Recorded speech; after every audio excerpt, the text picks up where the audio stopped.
Good morning, FedPhoenix fam. So today I was just kind of reflecting as I'm getting down to the wire and less than 3 weeks before I've maxed out my 1 year supervised release, and about where I was and what was going on with me a year ago today, right?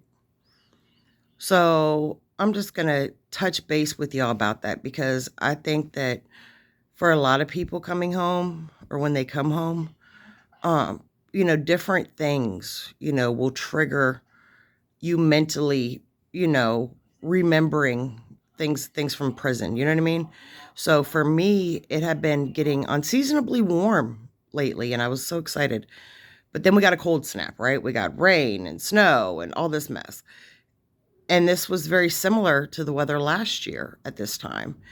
And for some reason, that kind of triggered, for me being like, wow, this is real. Like what's happening and where I'm at in life right now is real.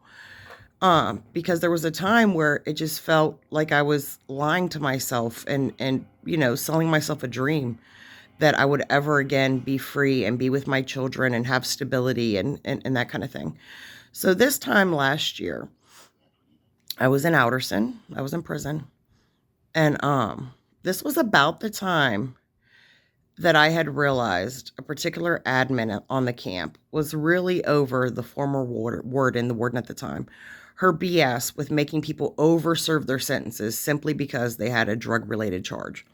And how she would do this is you were not getting compassionate release. Hell, most people dying of cancer don't get it, but you certainly weren't if you had a drug charge. She would not sign your CARES packet for you to leave early on CARES, which many of us qualified for. She would take your FSA eligibility. She did what was within her power, and wrongfully so, to prolong your sentence if you had any kind of drug-related charge. And so this time last year, I had, after I found out that the warden wasn't going to sign my CARES packet, of course I did my admin remedies and the 9, the 10, the 11, the warden one, the regional one, the Washington D.C. one.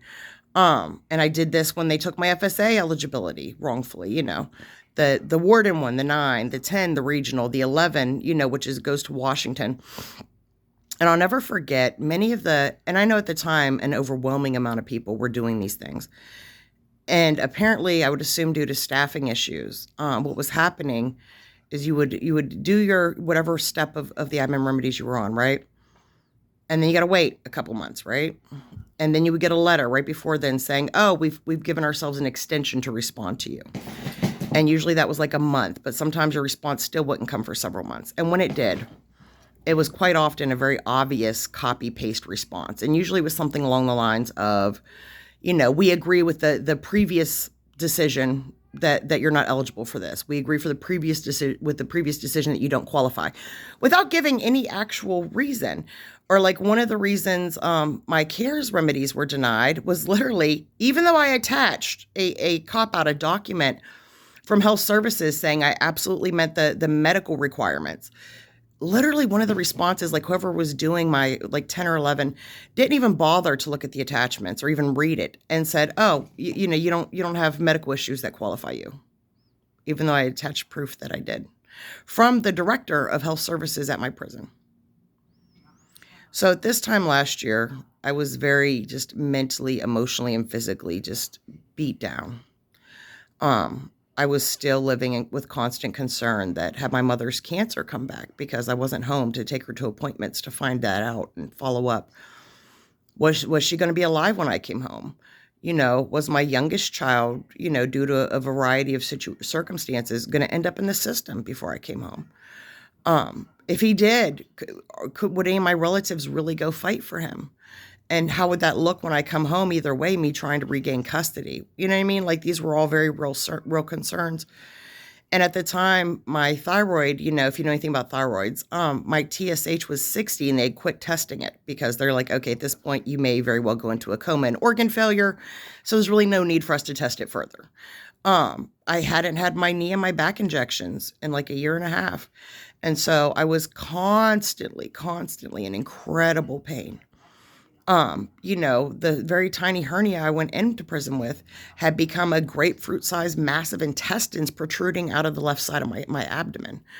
And at this time last year in prison, I was actually on medical convalescent status, and not because of any of those other things, which, and psychologically, I don't even want to begin to tell you the type of condition I was in. And keep in mind that I went to prison with a notable amount of pre-existing mental illness, that was greatly exasperated during my incarceration.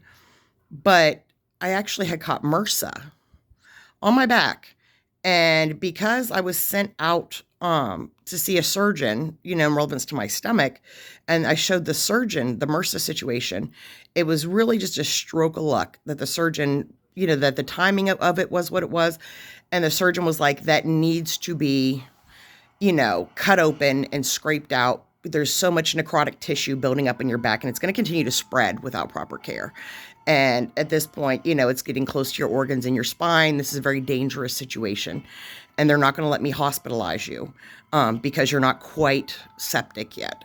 But I'm willing to do this for you. You know what I mean? I will cut it open. I will scrape it out, and give you a chance. And so from a routine med trip, I came back with a hole in my back the size of an adult fist. And from that hole was like a little tunnel almost, and a hole the size of a walnut in my back. So this time last year, I was on medical convalescent status, going over to health services 3 times a day for them to pull out all the packing and this big gape in my back, scrape it, rinse it out, and repack it. And for pain meds, I had ibuprofen 600s. They gave me that. That was the generous blessing from the medical care in prison. And just the regular BS Dollar Tree ibuprofen and Tylenol you could buy off commissary. So not only was I in incredible amount of pain, moving and functioning due to, pre-existing issues, but 3 times a day I had to go over to medical and lay on my stomach on a bed and hold onto the mat, white knuckle it, with tears running down my face from the pain. And I have an extremely high pain tolerance to get this done. And of course, because the surgeon had actually seen the issue and took action, they now also had me on an incredibly, high dose of antibiotics, when in all reality, I should have been in a hospital on IV antibiotics at that point. But, they're not really fond of sending you to the hospital unless you're dead or near dead, or you have a broken bone. And even then, I seen a lady with a broken arm that literally spent weeks on camp before finally, just by some stroke of luck, regional had came and did a walkthrough, and she told them I have a broken limb and they won't get me medical care. They won't, and then because of that, someone actually took action and she was sent off camp and got the proper care she needed. But her arm will never be correctly healed because it sat so long, not set while broken. So for the rest of her life, she'll go on with an arm with significant issues because of the negligence. But I say all that to say, it was around this time that I realized one of the admins for the warden at the time, and everyone was aware that a lot of people were being forced to overserve their time. Just nobody gave a crap. And certainly nobody was going to oppose the warden, as far as the staff went, because that was career suicide, right? But I noticed this one admin was really just getting fed up with this unnecessary crap that was being dumped on people. And so I went to her. And I explained my situation. I said I should have been home after 6 months on cares. But again, the warden's bias, I'm here. I should have been home, maxed out, no home confinement, no halfway house, nothing. After 14 months because of just FSA and good behavior alone, FSA that I had earned.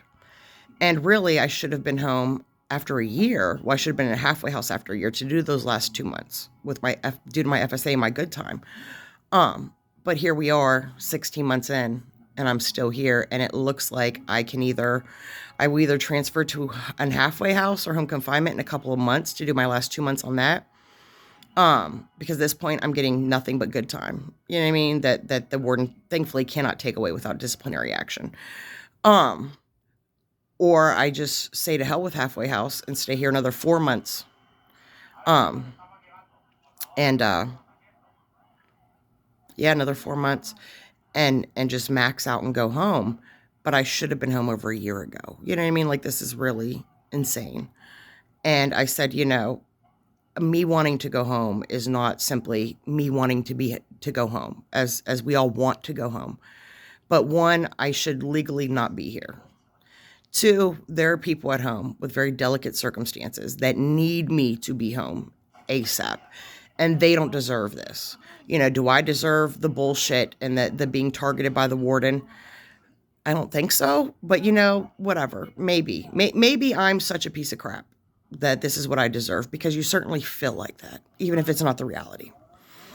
And I remember she said, I can't, even if what you're saying is true, I cannot risk, opposing the warden like this, openly like this, like I'm siding with an inmate over staff. But I will send your file to someone I know at regional who will actually look at it, not just kind of pass it over like with the remedies. And if you're right, they will fix it. And then it was corrected off of camp. There's no liability. I said, okay. And she said, if you're right, you'll probably be an immediate release with good time. And I said, yeah, I should be. But as much as I believe she was telling me the truth, I also knew that I knew not to be hopeful of anything, right? And I didn't tell my loved ones that this was happening. I only told one person. I only told that person so that if need be, I'd have a ride from the bus station, if I did get released. And of course, as we know, shortly after, this admin informs me, discreetly to the side, says, hey, my friend looked at your file and you're absolutely right. You should not be here. So what they're going to do is they're going to wait for the next time a wave of FSAs happens, because now it's like every month the FSA credits hit. Back then it wouldn't happen for months, and then you would get months worth at a time, and it was a newer thing. But she said the next wave, when the next wave of FSAs hits, which should be in about a week, my friend is going to manually flip you back to eligible so that you become an immediate release. Because if my friend makes you eligible now, it's much more likely that the warden, or the case manager who was, trying to, who was in cahoots with the warden, will realize this, and then just will flip it back to ineligible. And my friend isn't going to play this back and forth game. They don't have time. So to give you the best chance of actually getting the heck out of here, we're going to wait until the next wave of FSAs, and then they're going to manually correct you, right? And then shortly thereafter, I think a week or two later, the next wave of FSAs hit. So on like a Friday, people are kind of going, oh my gosh, my date changed. I must have got my FSAs. Saturday, oh my gosh, my family said my date changed online. More of my FSAs have applied. Sunday, same thing.